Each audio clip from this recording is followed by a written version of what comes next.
You're watching the KOAM Morning News on Fox 14. Right now at 7, we'll take you to Joplin, where our very own Yana Hatala introduces us to 11 students who said no way to car rides in favor of riding their bikes. That's right. Right on, kids.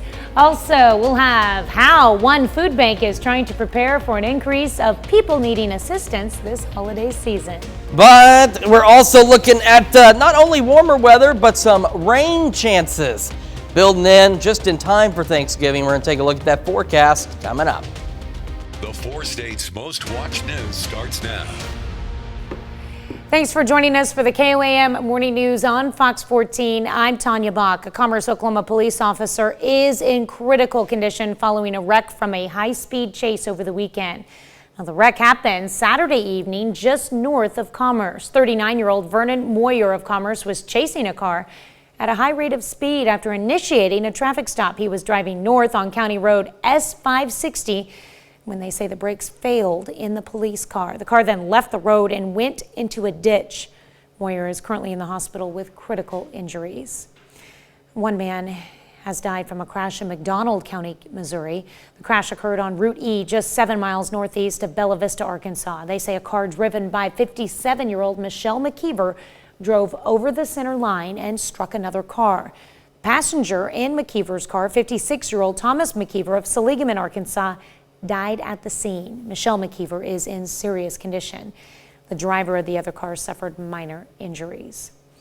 More Spire customers are now eligible to get help with utility costs. The company is expanding eligibility requirements for its Dollar Help program.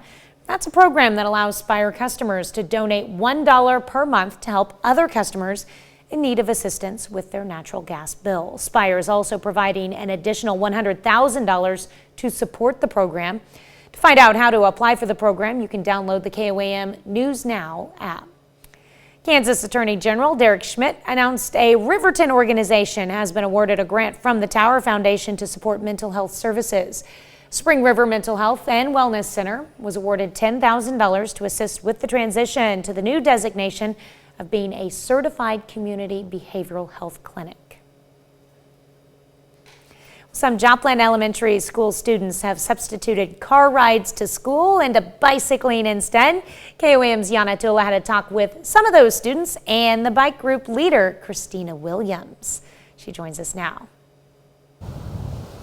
Thank you, Tanya. Good morning, everyone. We're live here in Joplin at the Cecil Floyd Elementary School, where this group of kids are going to be arriving with their bikes a little bit later this morning.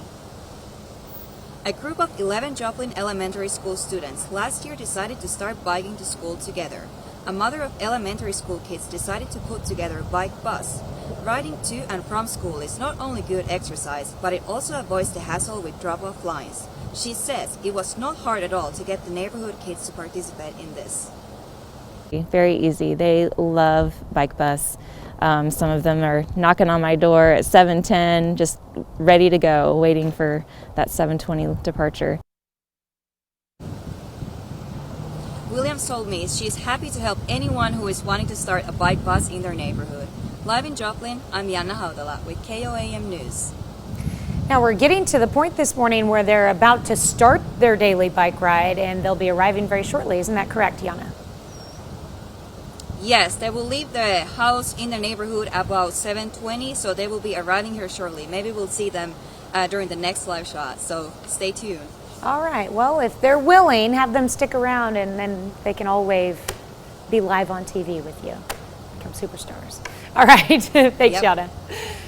As we prepare for Thanksgiving, Ozark Food Harvest and other local food banks report an increase in families seeking assistance. The food bank's network of faith-based and community partners served an average 62,000 people each month, nearly 12,000 more than during the same period in 2020 and 2021. The cost of food nowadays is just really hard for those who are on fixed incomes or just don't have a job to pay for it. We typically order turkeys for our network of community and faith-based partners so they can give that out to their families around this time. We actually had to start ordering those in February to make sure that we were going to have them in time, and our order was still cut. So we were trying to order about 7,000 turkeys, and we only ended up with about 4,000. That's a big difference. According to Ozark Food Harvest, 21% of children in their service area face food insecurity. That's 1 in 5 children, and higher than Missouri's average of 18.6%. It's time to take a look at this day in weather history. And you may recall we had a similar one yesterday from the same time frame, 1992. An outbreak of severe weather spawned 16 tornadoes across Alabama, ranging in strength from F0 to F2. Tornadoes injured 48 people, and damage was reported in excess of $15 million. So there was a severe weather outbreak that actually took place back in 1992, right around this time. So more and multiple episodes of severe weather. Thankfully, nothing like that in our forecast. Got a great looking sunrise, 34 in Joplin. Feels like 27 out there right now. Cool across the area, 33 8 Center, 35 Fort Scott, 34 Nevada, 32 Lamar, 31 Miami, and 34 in Neosho. So we go through the rest of the day, we're looking to be warm, 56 degrees with some passing clouds out there. And as we head into tonight, we're going to drop back down to a low of 39 degrees as clouds increase across the area. And on 7-day forecast, we've got rain coming, mostly cloudy tomorrow, 58. Some evening showers possible, and we're looking at rain showers on Thanksgiving, Black Friday, and this Saturday. So we will continue to keep you updated on that and break it down as this system moves in. Not expecting anything crazy, but just some rain, so be aware of some possible slick spots out there. A little bit cooler as well, as you can see. And then as we head into Sunday and Monday, we start to clear out at least briefly and warm up as we get close to 60 degrees by next Monday. All right, well, thanks, Chris. Up next, Kelsey Keeney from the SCK Humane Society stops by to talk about an upcoming Christmas parade, bad pet portraits, and an ongoing fundraiser. And later, we'll meet a heroic vet who helped save lives in the Club Q shooting. You're watching the KOAM Morning News on Fox 14. An Oregon couple are the proud new parents of twins, but the unique thing about these babies is they could be almost as old as their parents. The duo came from embryos frozen 30 years ago. It's believed they're the longest frozen embryos to ever result in a live birth. The embryos were created in 1992 for an anonymous married couple using in vitro fertilization. Dr. Sanjay Gupta shows us their journey through embryo donation. President of the United States. In April of 1992, more than 30 years ago, the world was a lot different. Bill Clinton was running for president. Phones looked like this.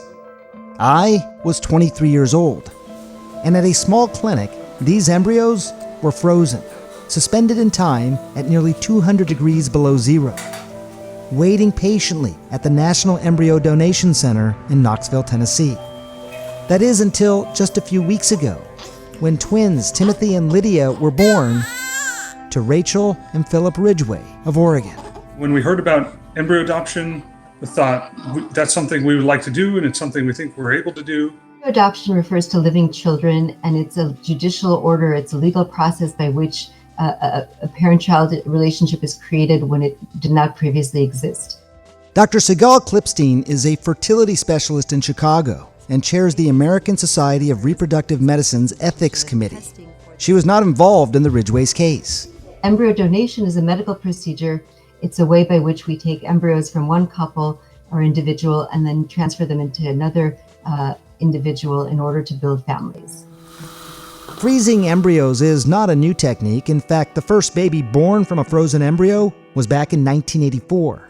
But at a time when medical science has pushed the boundaries of life earlier and earlier, a new question has arisen. How late is too late? Going into this process, we wanted to choose children that, in our eyes, were the most unwanted, the most needy, the ones in a lot of ways that have been overlooked. Intentionally or not, the Ridgways have set a record. After 29 years and 10 months, the donated embryos are believed to be the oldest embryos ever to result in a live birth. We weren't looking to get the oldest embryos that have been frozen the longest in the world. We just wanted the ones that have been waiting at the NEDC the longest. NEDC is a faith-based center. The center says they have now facilitated more than 1,200 births through donated embryos. And according to the Society of Assisted Reproductive Medicine, the number of donated embryos has steadily climbed, from about 1,000 a year in 2013 to about 2,100 in 2020, of which around 40% result in a live birth.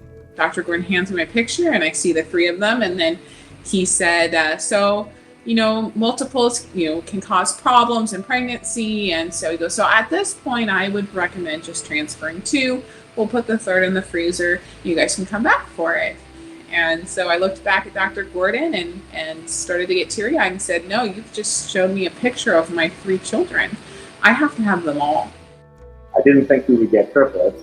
I figured that the most likely outcome would be a singleton pregnancy.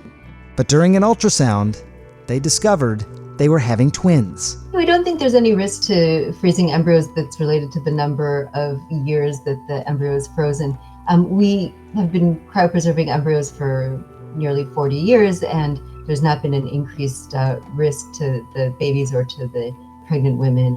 What makes the embryo a good quality oftentimes is the age of the woman at the time that she donated eggs. And so the younger the woman, the more likely that embryo is going to be chromosomally normal.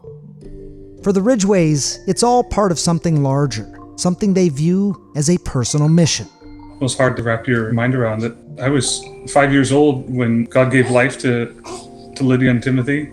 In a very real sense, they're our oldest children, even though they're our smallest children. Dr. Sanjay Gupta, CNN, reporting. Well, the Ridgeways have 4 other children who were not conceived through IVF or donors. All right, outside it is a little bit on the chilly side, but it is looking pretty good. 34 degrees in Joplin, feels like 27.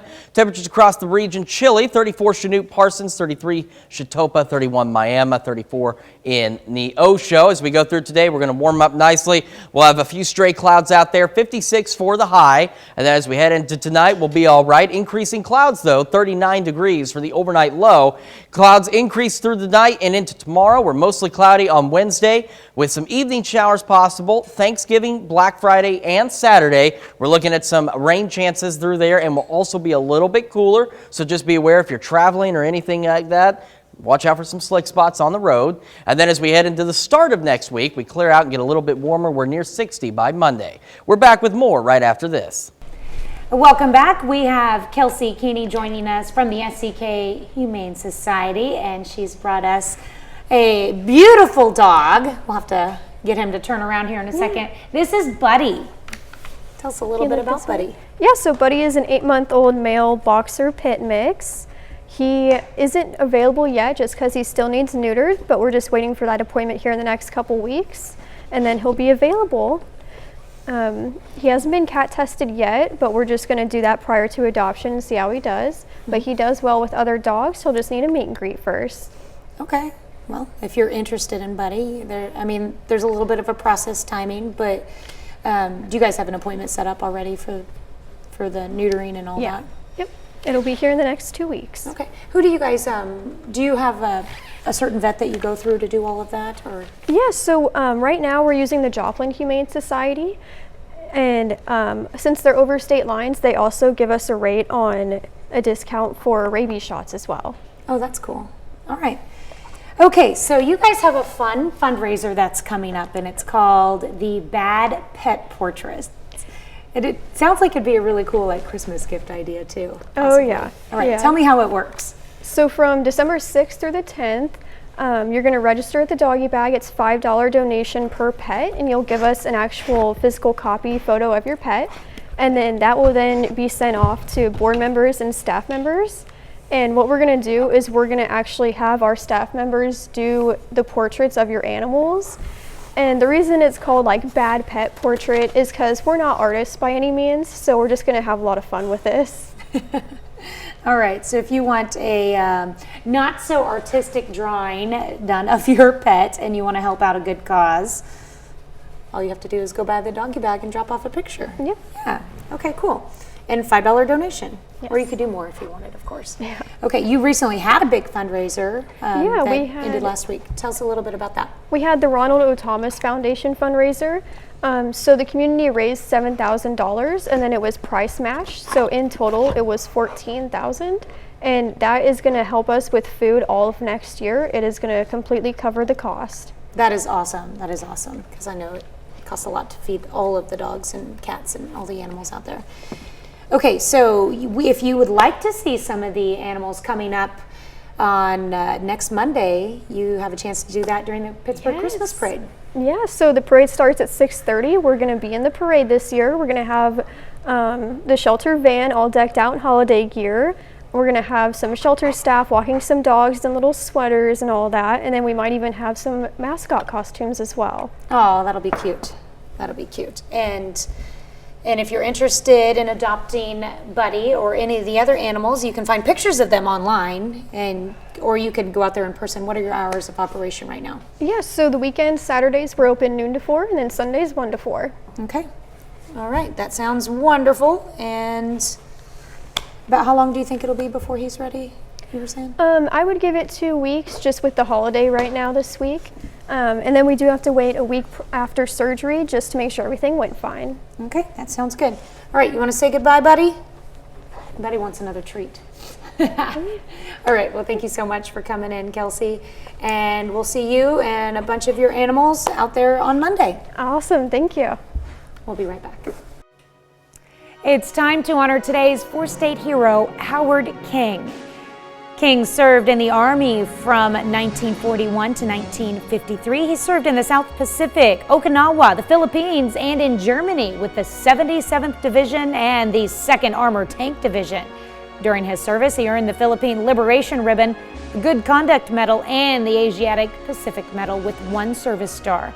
A native of Webb City, Missouri, we thank you, today's four-state hero, Howard King. Well, it's heroism so brave it sounds like a movie, but it happened in real life. Multiple sources confirm people at Club Q in Colorado took down the shooter Saturday night.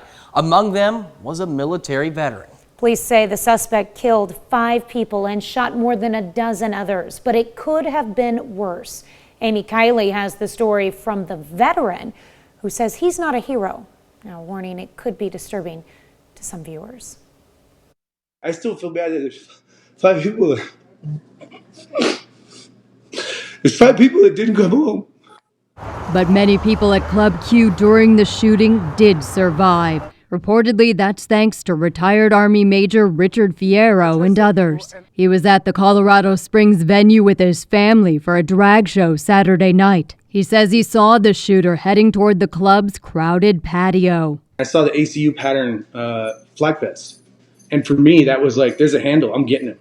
So I ran across the room, grabbed the handle, pulled him down. And that caused the shooter to drop his AR-15 style rifle, Fierro says. He adds that 2 people helped him subdue the suspect and 1 pushed away the weapon. Fierro says he took the shooter's handgun and hit him with it, saying, "You tried to kill my friends. My family was in there. My little girl was in there." His daughter's longtime boyfriend died that night. Fierro says 2 of his friends got shot. So after police arrived, he administered first aid. Her husband was reaching for her, so I put her hand in his hand so that they could be together. I didn't know if they were going to make it. They've been getting care in the hospital. I'm Amy Kiley reporting.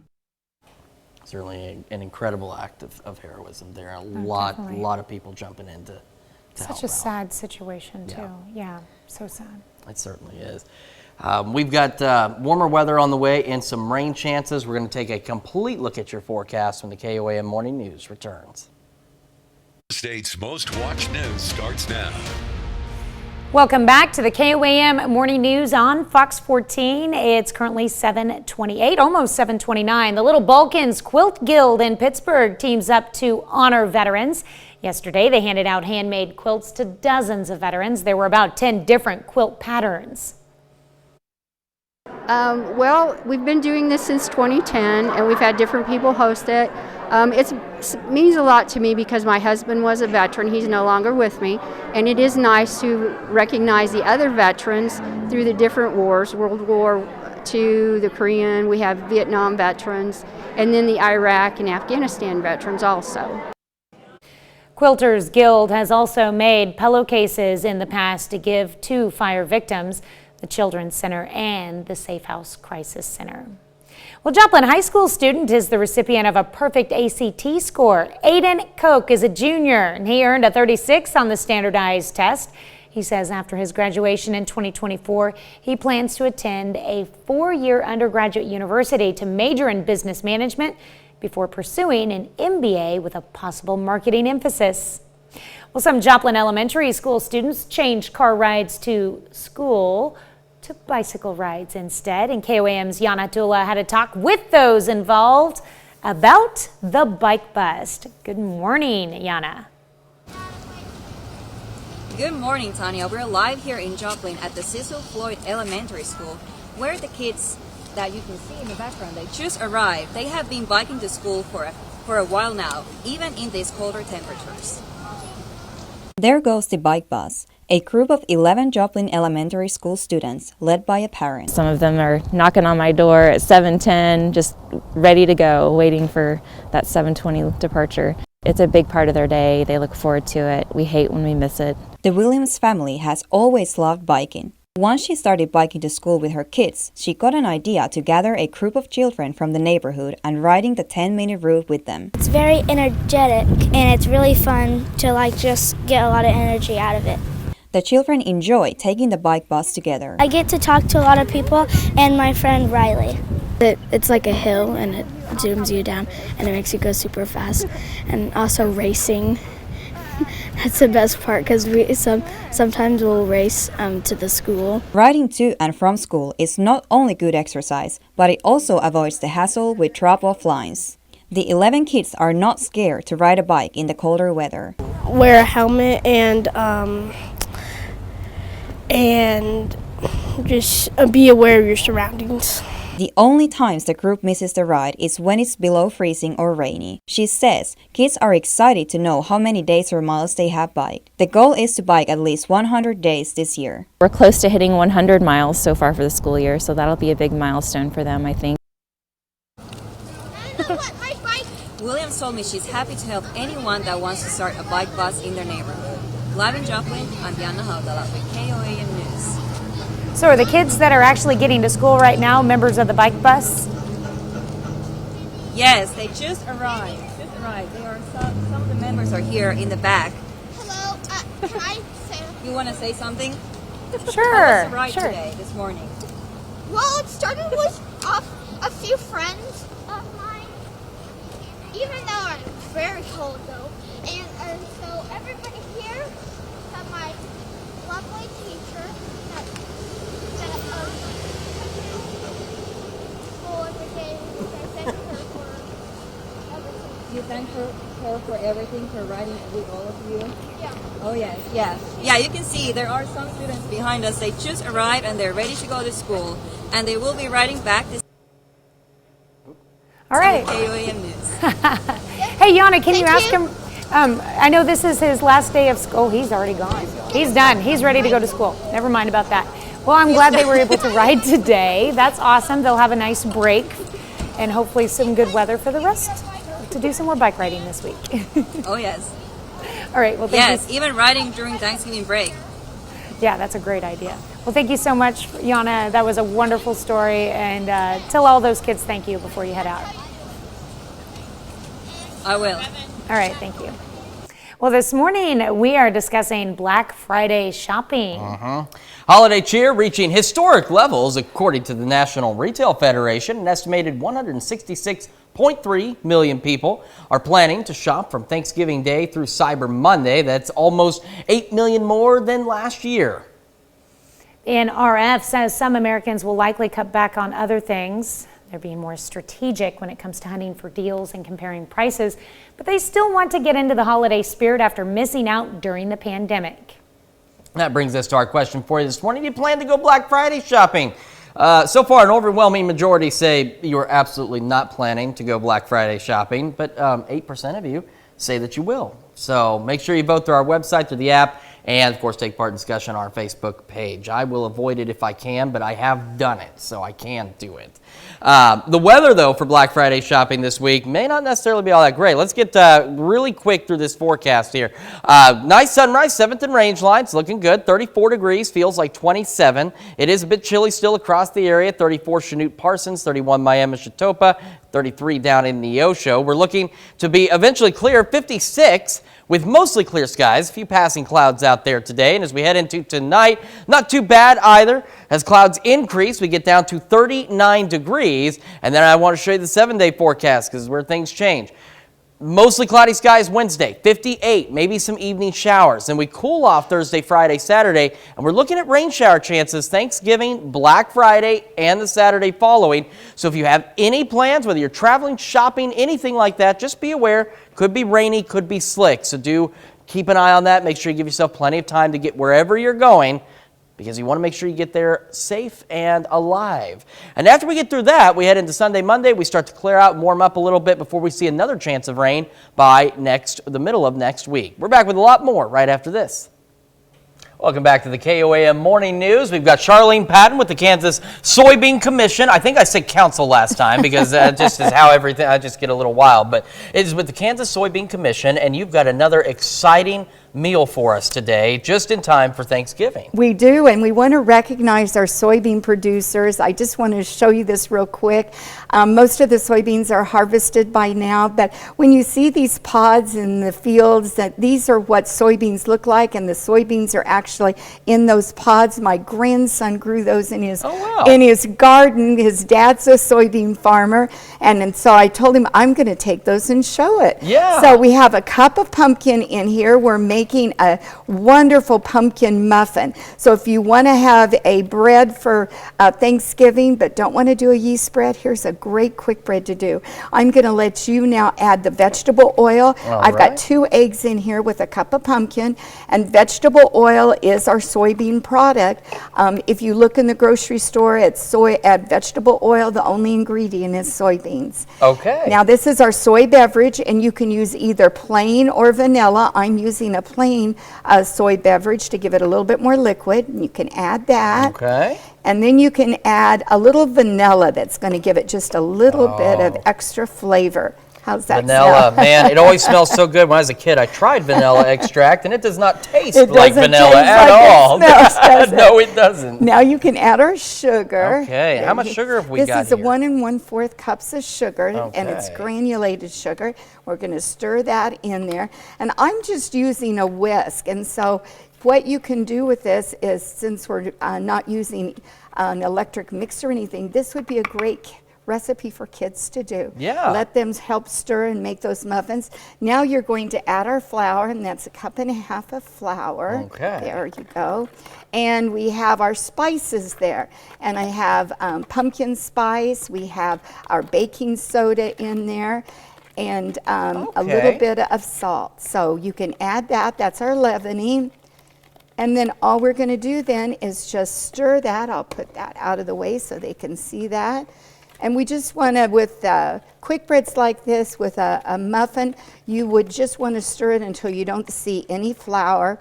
And you know, Chris, you could also do this. This is such a great recipe. You could make this as a bread too. I didn't give the directions for baking, but if you put this in a loaf pan, you could make holiday gifts as well. Okay. All right, on our website this month, so I'm just going to take, the best way to portion it is just to use a dipper like that.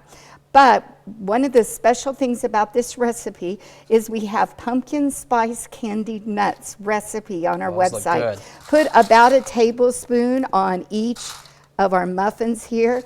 Then they're going to bake at 350 degrees for about 25 minutes. And look at these wonderful muffins that have a special crunch on top. Yeah, and the mix already smells delicious, so I can only imagine what the muffins taste like. So they're a great recipe to have. There makes 12 of them that you can have for your Thanksgiving dinner. All right, and like you said, something the kids can help out with too, and they love to help out. So they do, and when they're helping, then they like to try it. So that'll be great. Charlene, thank you so much. Thank you. We've got all of this information, of course, at KOAMnewsnow.com, and we'll have more of the KOAM Morning News right after this.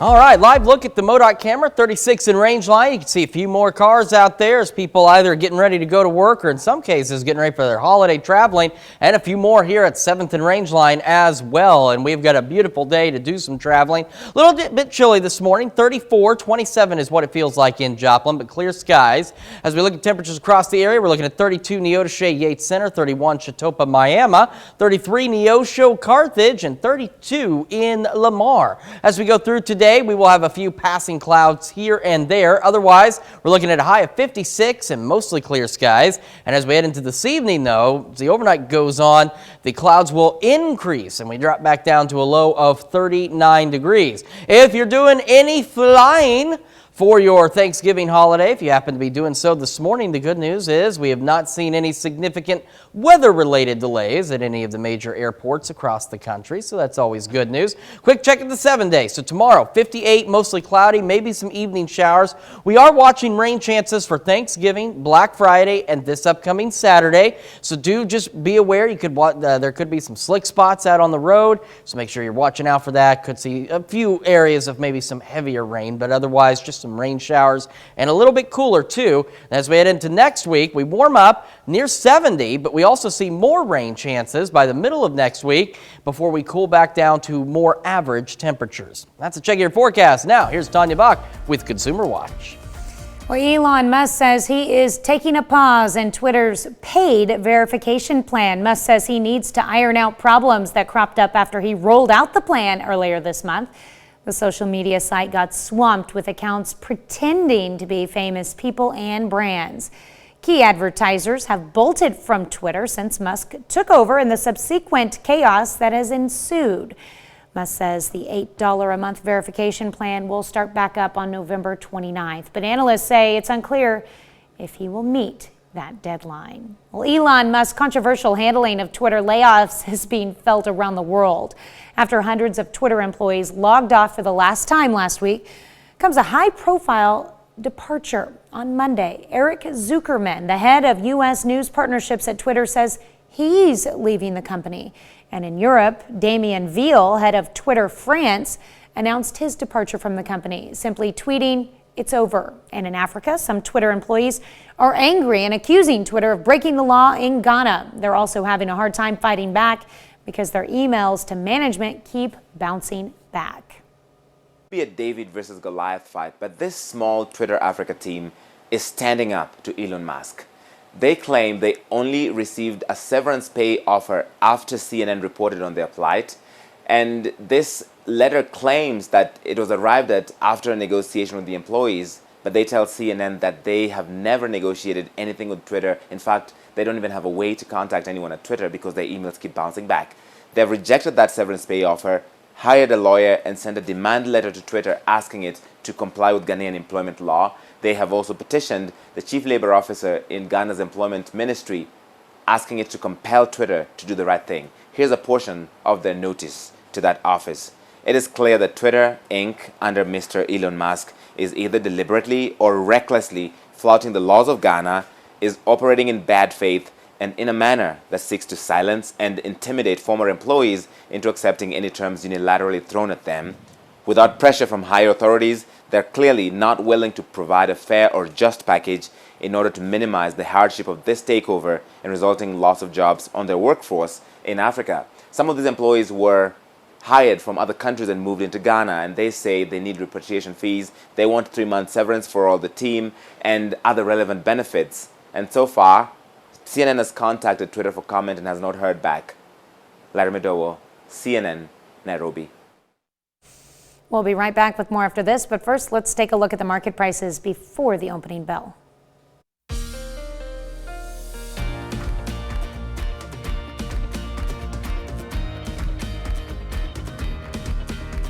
The 80s film The Goonies is iconic and a favorite of many people, old and young. Now you can actually live in the Goonies house. But as Jeannie Moose reports, it won't be cheap. For sale, 3 bedrooms, 2 baths, and 1 big claim to fame. The Goonies. Yes, you could live in the Astoria, Oregon house where the Goonies in the 1985 classic... Hey, Mike found the map! Found a treasure map in the attic, and though the house won't cost you rubies and emeralds and diamonds, it ain't cheap. The seller's asking $1.65 million. Sure, it's got a wraparound porch overlooking the Pacific, but what jacks up the price is its appeal to those who love the movie. A piece of art that, oh, by the way, you can also live in. And don't expect too much me time. Realtor Jordan Miller warns the owner will meet a lot of movie fans. Probably a family walking up the driveway every 15 to 30 minutes at least. In the summertime, you're going to get, it's a relative stream of people. It may not make it into the fine print of the sales contract, but to gain entry, will prospective buyers have to do the truffle shuffle? I think they should. first you gotta do the truffle shuffle.